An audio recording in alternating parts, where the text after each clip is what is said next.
kajika di komputer bat di laptop kabahajan jongpi. Hapaham sim nongpo Riboy District marpersya bat ke school Alpha Higher Secondary School. Wantit nangi ngin airu ka waranti. Hendriu banaya ki laptop bat khatar banaya ki desktop. Kini ki digimar refurbish lane ki all stock.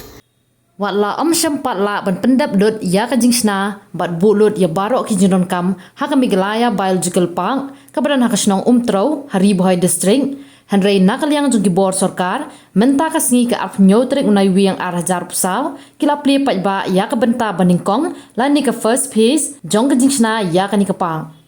Menteri rangba ke jelau Konrad K Sangma haba ajing keren menta kasngi ha ke jing pli ya ke ni ke Miglaya Biological Park ha umtro Riboy District ulong ba ke ni ke de projek ke balak sateng menta la arf sau senam bat ke jing la ban pendap ya ke projek ke balak sateng la bun senam ke de ke jing kemen tangi ke sorkar hendai ke de ke jing kemen ya ke pajba jong ke jelaru.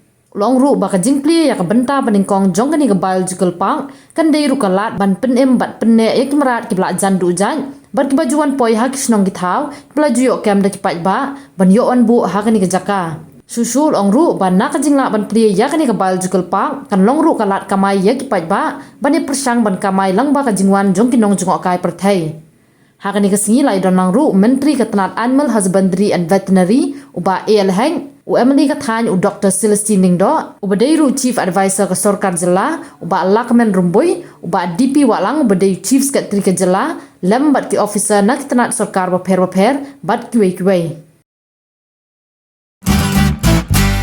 Pidon kam projector ban peni film ni pidon kam projector nak bentaki awareness program jongpi pun singi ni ai wai shapi pran nyau lai wei kendai hendru iwe ar nyau lai.